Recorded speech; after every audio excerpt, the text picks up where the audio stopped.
gracious, domain and range are an extremely important concept. The further along you go, the more important the domain and range become. Domain more than range. The domain. The input values are independent variable. That's what the domain is. Normally we say it's the x values, since we normally deal in x and y, that make sense in the function, for which there are corresponding y values. So what I'm going to be looking for is the set of all coordinate points on that graph. And x's determine y's. X is the domain. He is in charge. So, and the range is the output value or dependent variable. It's a set of all y values resulting for putting in x. Put in x, get out y. Put in x, get out y. Put in x, get out y. That's your old-fashioned function machine. And that says I'm going to put an x value in, and the y value that pops out will be in the range. Now, if I'm looking at a graph, what the graph tends to be is a picture of that relationship. So what's making up the graph, there's an open dot there, something that appears to be solid is a set of coordinate points.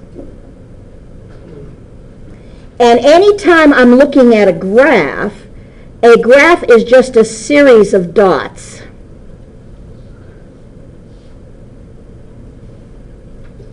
And the series of dots are so tight together, in mathematics we call them dense, that appears to be solid.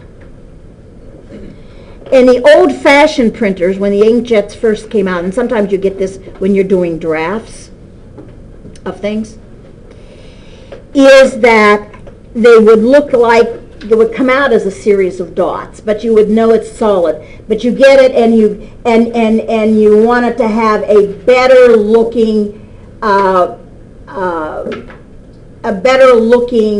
printout.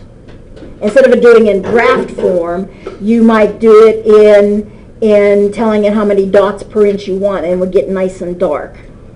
It becomes darker. And that's all this is. It's a series of dots that are all clumped together, a series of coordinate points that appear to form a solid entity.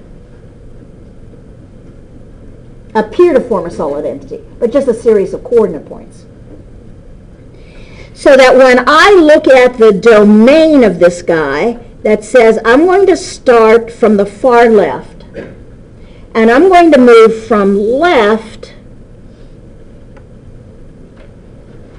to right. Where do I first start seeing graph?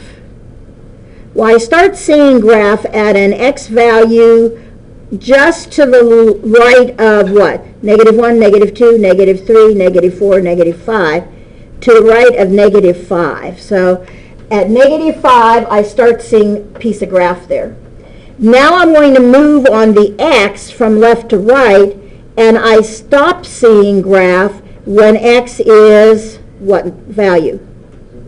0. So what this is telling me is this, is the domain starts at -5, so the x's are going to run between -5 and 0. This is a solid dot, so it includes 0. This is an open dot, so it doesn't.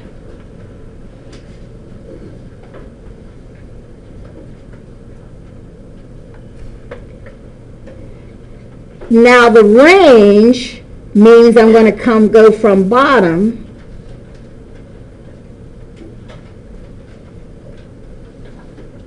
up.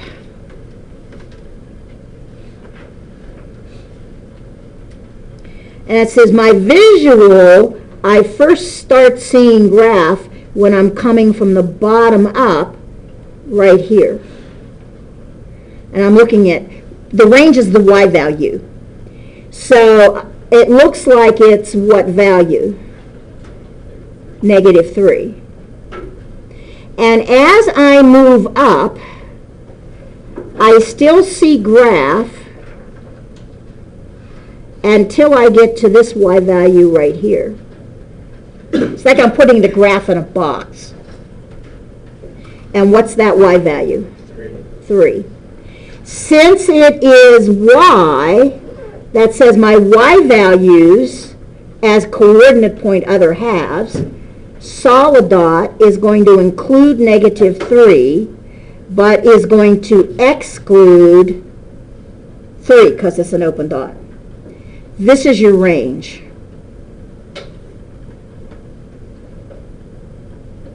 The range is going to start at -3 and stop at 3. It's all a matter of perspective. I'm moving up the y-axis when you're looking at range. I'm moving along the x-axis when you're doing domain. So it would be greater than -3 or less than -3? It would be greater than or equal to -3. Yes? Are we going to have to write that in interval notation? Either way. Either way. See, this would be just as easy once you've determined this to say it doesn't include -5, but includes 0, and you've got an interval notation, and it works out quite well.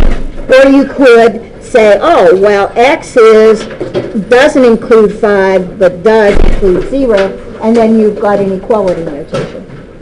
So whatever you're going to be most comfortable with as you go through the problems.